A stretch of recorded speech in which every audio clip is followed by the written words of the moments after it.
If you recently lost your job and your health coverage due to the COVID-19 pandemic and you think you may be eligible for Medicare, you probably have more questions than answers right now.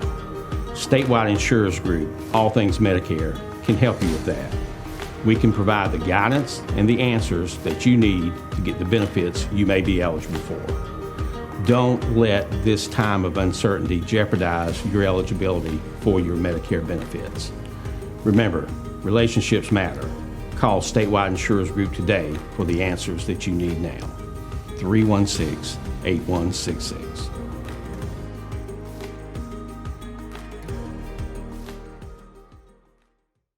Being prepared and trained is the best way to keep your family safe. The best way to be prepared is to learn from those who've spent a lifetime protecting us. Barnes Safety and Consulting LLC offers concealed carry classes with instructors who are law enforcement officers active and retired with more than 100 years of law enforcement experience. Monthly classes are taught year-round with private classes and special group rates available. Classes are $75 and held in the Bailey area. Call or text 1-800-653-0643. Get your concealed carry permit and avoid becoming a victim.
Good morning, folks. I am Lindell. This is General Arnold Gordon Bray, the chairman of Team Cold Case. We started once again with a picture of Johnny Cunningham, which I'm going to do every week until I'm dead or that murder is solved. If you know anything about that, please 252-406-6736. General, appreciate you being here today. You were very busy Saturday. A little bit. Absolutely. You and Muddy the Mudcat were the highlights of the day. You want to tell folks a little bit about? Well, first of all, I want to go ahead and thank everybody who called in or came by Don Bullock. It was a great day. We made a little money. I think just shy of $7,000 is what we put together and what you all put together. You also inspired me to recognize that there's a new saying I have. I call it we are Team Cold Case. Specifically, what I say to you is that we recognize that as we've been talking, this is all about the Rocky Mount corridor, and while this small group of folks channels money to whoever it is, it's really us. It's really us, the citizens, who will make Team Cold Case work. So I call it we are Team Cold Case. We are Team Cold Case. And you all will continue to enforce the rule of law. And as I saw the folks out there, I saw all the men in blue from our various counties and the cities around the area that showed up. It was heartening to see that it's a team that's trying to move forward and help our area. So I thank everybody for doing that. I mean, it was awesome. Right. Yeah, it was one thing that I really liked about it is I didn't have much to do with it. Oh, that's not true. And no, I'm saying that it is sad to say. Sometimes in other organizations that I've been involved in, I felt like I had to do everything. And in the lead up to Saturday's event, and then on Saturday, it was good to be a part of something rather than being the whole thing. And I think it was really good just to see, like you said, the amount of people that showed up, the amount of people that care about what we're doing, and it was good to see the new police chief was there. Sure. Met the guy, really nice guy. City manager was there. Several of the city council members were there. The sheriff, both sheriffs. So I mean, it was it was nice. And I'm gonna apologize to two people who actually tried to call in, but I didn't pull them out. Richard Joyner tried to call in, and our mayor tried to call in. Our mayor tried to call in and actually pledged $1,000 to his business and put a challenge out, and I couldn't even pull him up. Well, we certainly appreciate that, and I mean, it was nice. I mean, there was a mixture there of community leaders and city and area leaders, and also just members of the public, the citizens, victims' families. Kids kept the bounce houses active. A couple of them decided they wanted to share their mic with me a couple of times, but it was really a great out. You're going to have Jeff Sherrod on here, and I'm going to give him a quick shout out later on, because he came in with both feet, went out to all of his friends, civic leaders and community leaders, and brought a lot of gifts in for us. That we gave out gifts all day long. He did, and he was instrumental in getting Muddy the Mudcat there. Yeah. I think, that guy really made that event.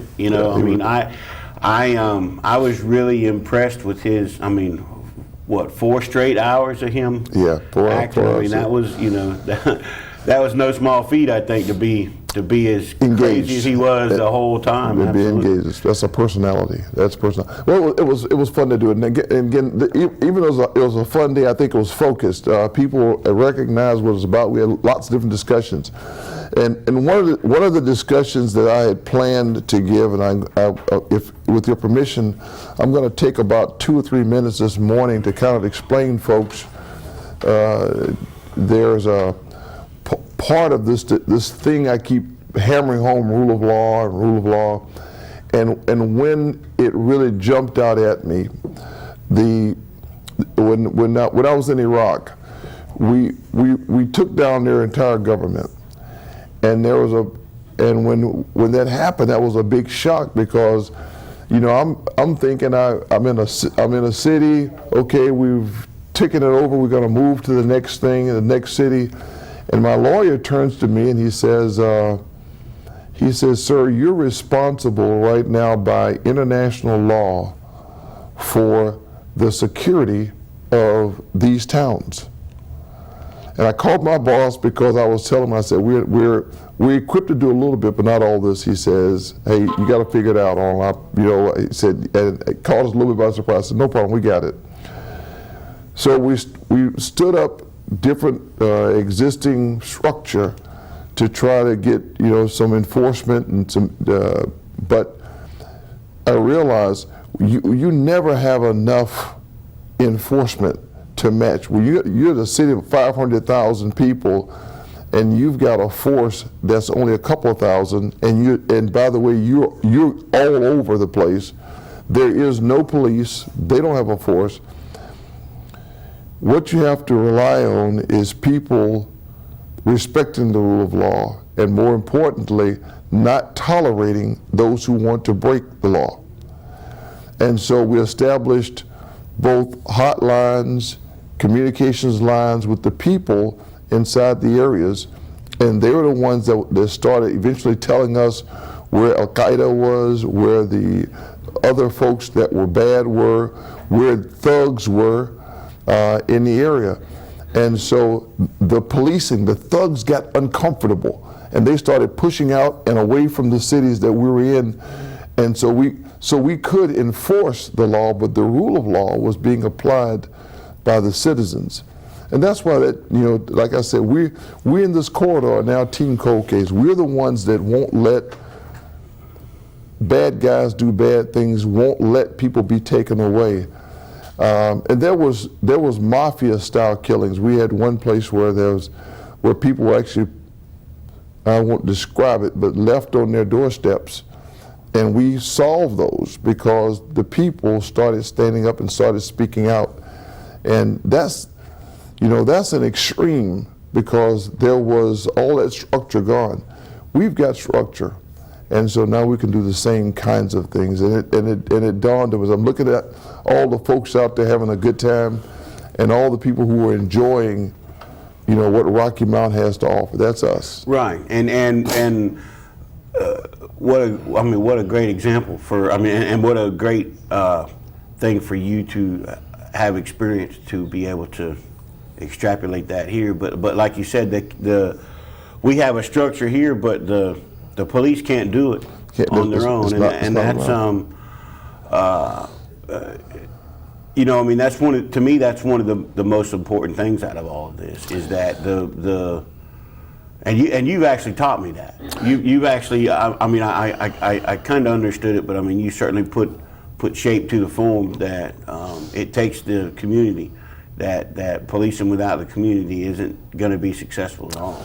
Well, there was, you know, and the other piece that was also that also has been kind of exposed here is when we were talking, and I'm not sure, it might have been Captain Stanton that said it, but we were talking about, they said, people say I don't have enough information, but I know something, and I think he said all the pieces, because what our police really do is they see a crime, they investigate the crime, and they try to put together sufficient pieces so that when they hand it over to the district attorney, between that discussion, they have enough information to win. Because you know, everybody always feels like you got enough, but the investigating part of the police force, they work that pretty hard to make sure that when they do hand it over and that discussion says, I got enough to charge. Charge means that they think they can now go to court to win, and they got to fight that piece, because I'm a taxpayer. I know the one thing I don't want you to do is I don't want you to think you got the right person, you think you got enough information, and then all of a sudden there's a gap in that game. You know, one of the challenges I think I was going to offer, and I got to get myself down there, is I think we as citizens also probably need to go listen in the courtroom. And I think our courts are open, and I'll ask Jeff to tell us later on, but I think our courts are open. We ought to go into the courtroom and then watch what happens, because we've seen, you know, all of us watch television shows, and we've seen these cases where all of a sudden we say, this seems to be an open and shut case, but good defense lawyers try to create doubt in 1 out of 12. When I was covering court trials a lot down in Wilmington and Jacksonville, in that area, there were always 2 or 3 folks, retired individuals, who just spent all day watching court trials. And I mean, there's nothing more interesting, really, when you have a really in-depth murder trial. You know, some of them are pled out, and it's just a matter of the prosecutor reading a statement or whatever. But when you get into a real murder trial that lasts 2 or 3 weeks long, you know, and you're right. And oftentimes young law students would come through, an entire class of them would, you know, they would be assigned to go down to the courthouse and watch a certain part of a trial or whatever. But yeah, I think it's something that's good for any citizen to see how it works. Because at the end of the day, the statement is this: people say, is, you know, I know Jeff will say, we know this is the guy that did this. We know this is the guy that did this. And Captain Stat, when he comes on next time, He knew someone who killed a relative, but he was on police force, and he'll talk to you about that. But he couldn't say anything because he'd been prejudiced because he's part of that. So, Right. so it becomes a matter of not what you know, but what you can prove. Right. And that's a big deal. And that's where the tips come in, and that's why we offer the you money. can build and that that's case. why- You can that's do right. it. Give them enough. Folks, we'll be back in just a minute. Thank you, General. Well, look, I appreciate you, Yes, man. sir. Thank you very Absolutely. much. Enjoy my time. Yes, sir. Thank you.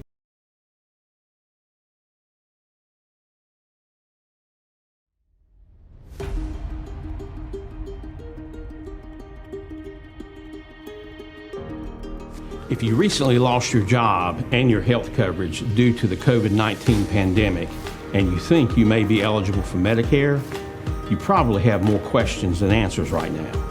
Statewide Insurers Group, All Things Medicare, can help you with that. We can provide the guidance and the answers that you need to get the benefits you may be eligible for. Don't let this time of uncertainty jeopardize your eligibility for your Medicare benefits. Remember, relationships matter. Call Statewide Insurers Group today for the answers that you need now. 316-8166.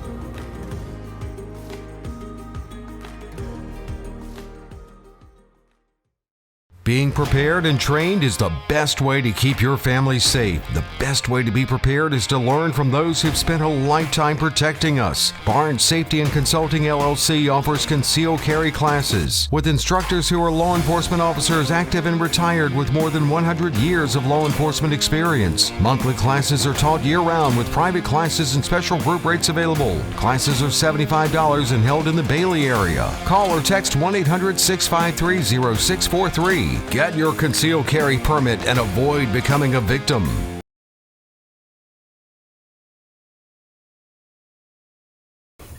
Hey folks, welcome back. I am Lindell. This is Lieutenant Jeff Sherrard with the Nash County Sheriff's Office. Appreciate you being here, sir. Yes, sir. Thank you for having me. Appreciate you being voluntold last night at 11 p.m. About Still 8. pulling through. Yeah, about 8. But yeah. We actually do got. I do got a lot of questions for you. Okay. So I'm usually dangerous when I don't have a script. So number one, a big thank you for your part in the fundraiser. There was a lot of that would not have happened without you. Well, it probably would have happened, but I mean, I enjoyed it. I take this board very seriously, and just went out and talked to a ton of friends of mine that were willing to jump on board with us for our first fundraiser and donate to the cause. And well, you did a great job. Thank you. I appreciate it. Yeah, he sure did, and also, I mean, I was really amazed when we got that email that you said that Muddy the Mudcat was going to be there. That was, he put on quite a show. He did do it. He did an outstanding job. I didn't know who was going to get into trouble the first, him or the general. Yeah, really, we'd probably get together. There should be a comedy act with them. There too. would, yeah. Him dancing, him doing the slide with his good knees, and Muddy the Mudcat. I've got a bunch of stuff going through my head. One is you were involved in the remains that were found. Was that last week or the week before? Week before. Week before. So the sheriff. I talked to the sheriff. He said he got a call, and the sheriff called you. Right. They were actually out there surveying the land for the new road coming through where they're going to put the exit on Sunset. And they discovered it. They called the sheriff. The sheriff called myself and another captain to come out there. And then in return, we called Rocky Mount PD. They brought their whole evidence team out there. And once we determined it was the skeleton remains, we ended up getting the medical examiner's office involved. And then we called the anthropologist up at ECU, and they actually came down to help us recover the remains. I was getting phone calls and text messages about 15 minutes after y'all found the skeleton saying, "Who is it? Who is it?" Yeah, well, I think folks are spoiled because of they watch too much Law and Order and all that, and they think things get solved in an hour. well, that's with commercials. Right? Yeah. Exactly. But it doesn't. You won't know who that is for a while, right? It'll be a while. They have to take DNA from the bones Then that DNA gets sent to the SBI lab up in Raleigh. Then they have to do the DNA analysis up there, and then only if you get lucky is that DNA in the system. Yeah, that's another thing that folks don't seem to understand. I mean, DNA is no different than fingerprints. Right.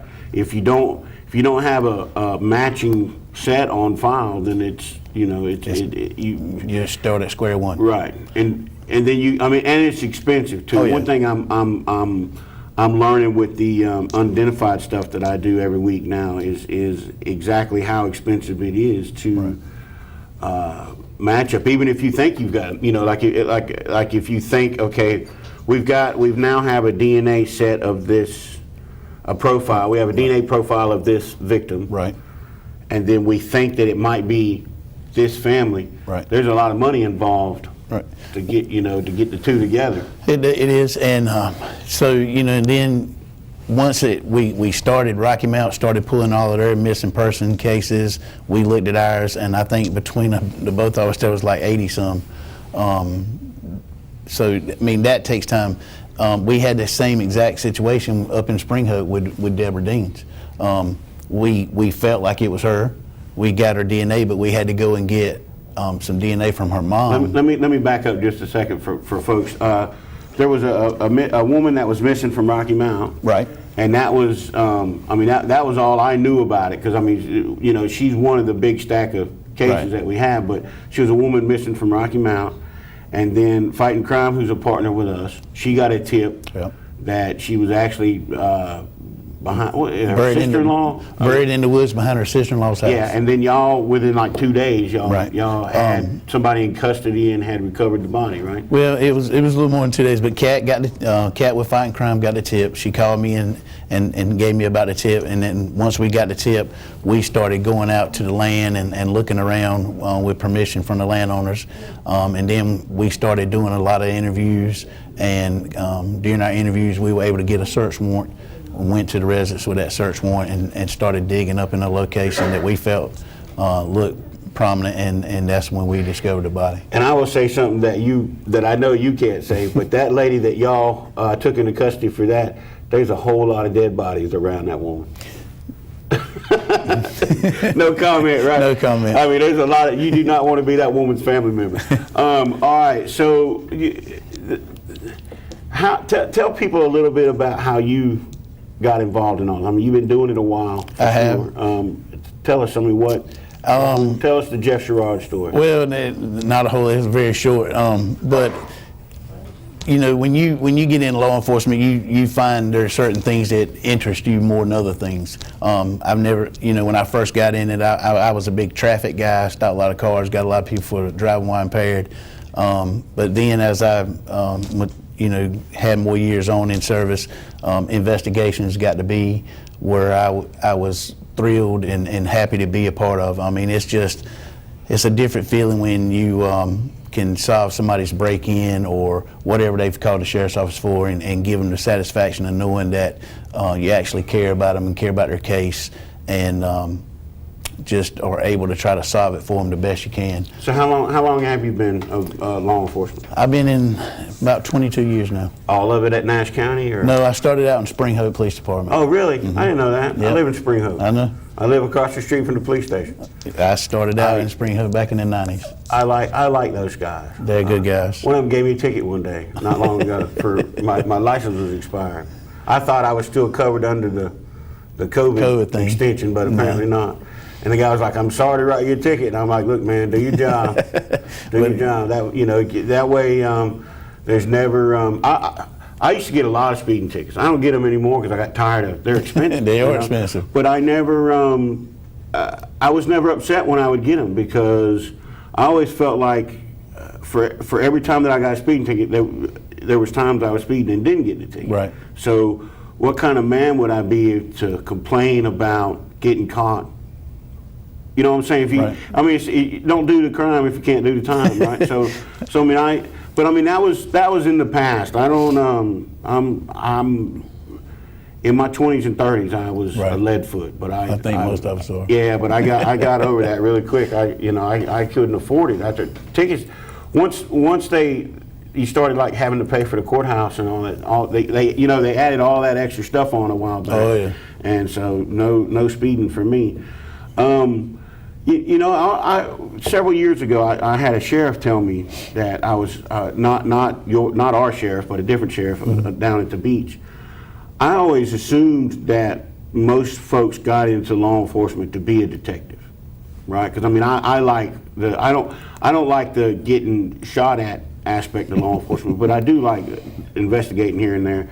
And but he told me that may have been true at one point, but when cops came out and all those young kids grew up on cops, that he said a lot of folks get into law enforcement to wear the uniform, and that's just what they want to do. And I was kind of surprised by that. But so, and what he did was he had, whenever a new guy come along, whenever a new man or woman joined the sheriff's department, he worked them a week in each. I think he had 6 divisions, and he worked them a week in each one and let them kind of see what they like to do. Right.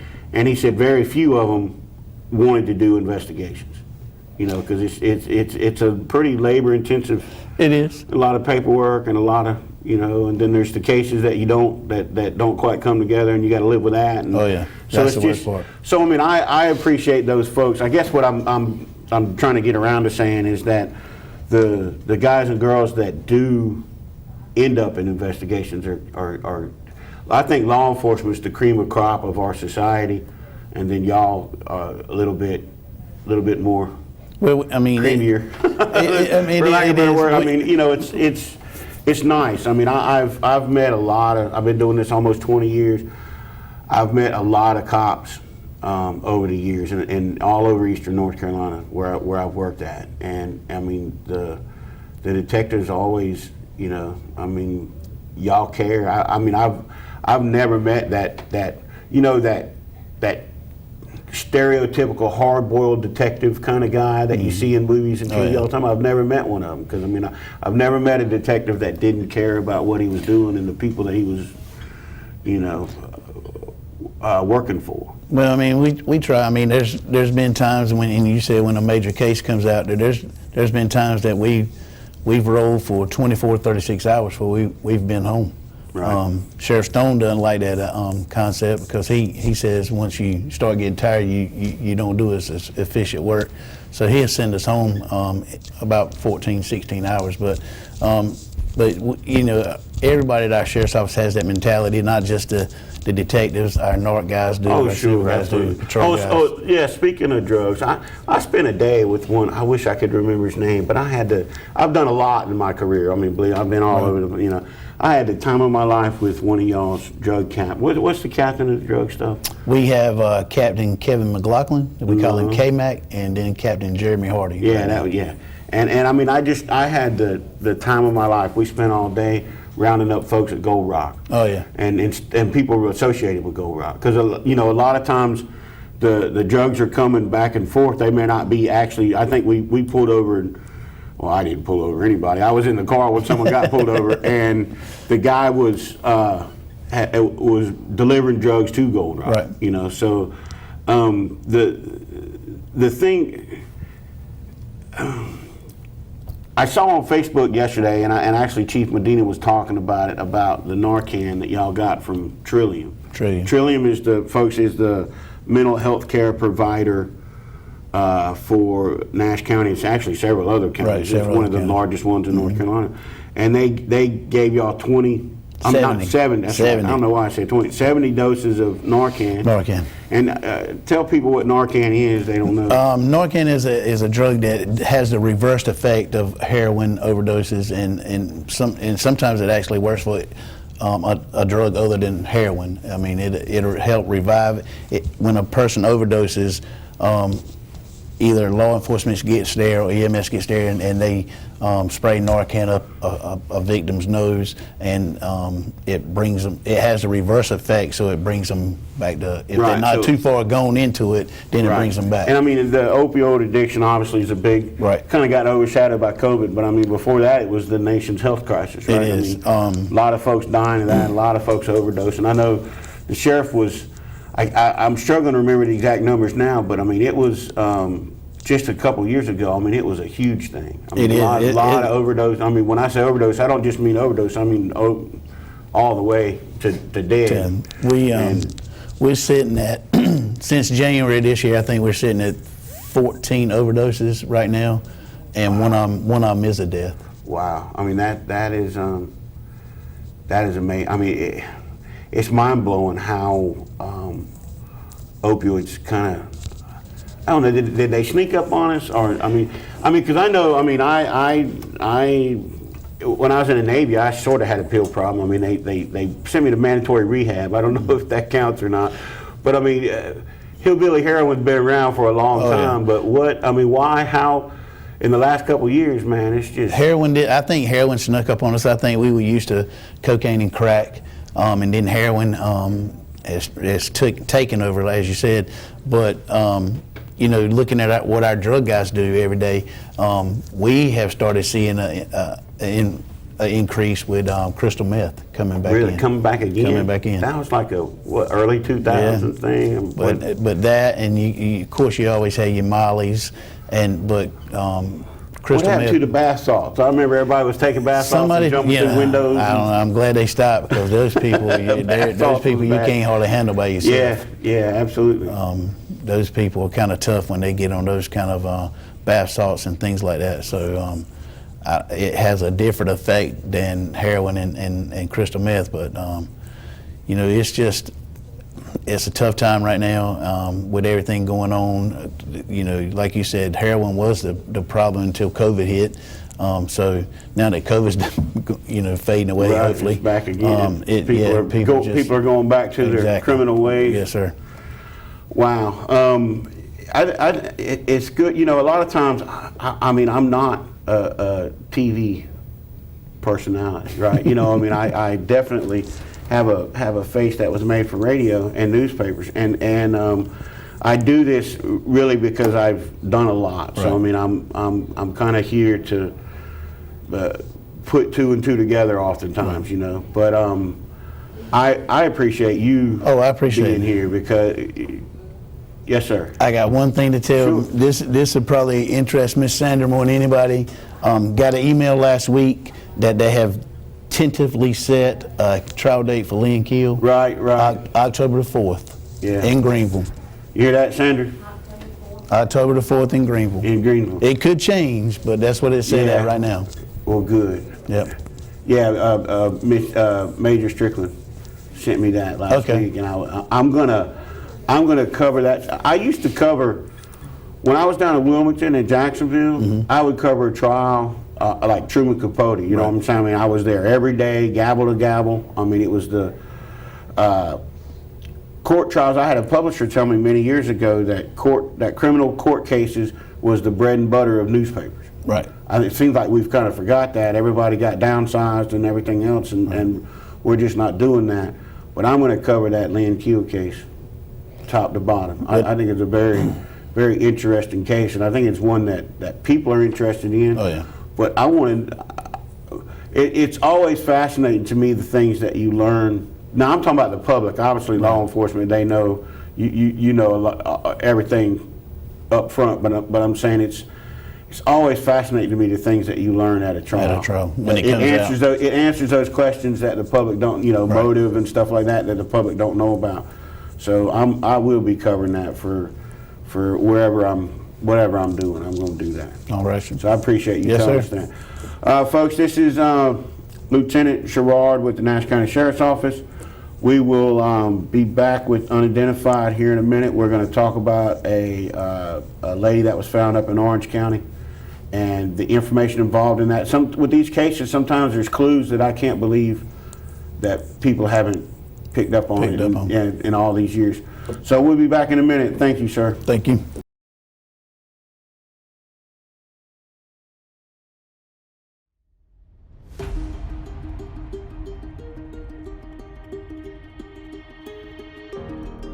If you recently lost your job and your health coverage due to the COVID-19 pandemic, and you think you may be eligible for Medicare, you probably have more questions than answers right now. Statewide Insurers Group, All Things Medicare, can help you with that. We can provide the guidance and the answers that you need to get the benefits you may be eligible for. Don't let this time of uncertainty jeopardize your eligibility for your Medicare benefits. Remember, relationships matter. Call Statewide Insurers Group today for the answers that you need now. 316-8166.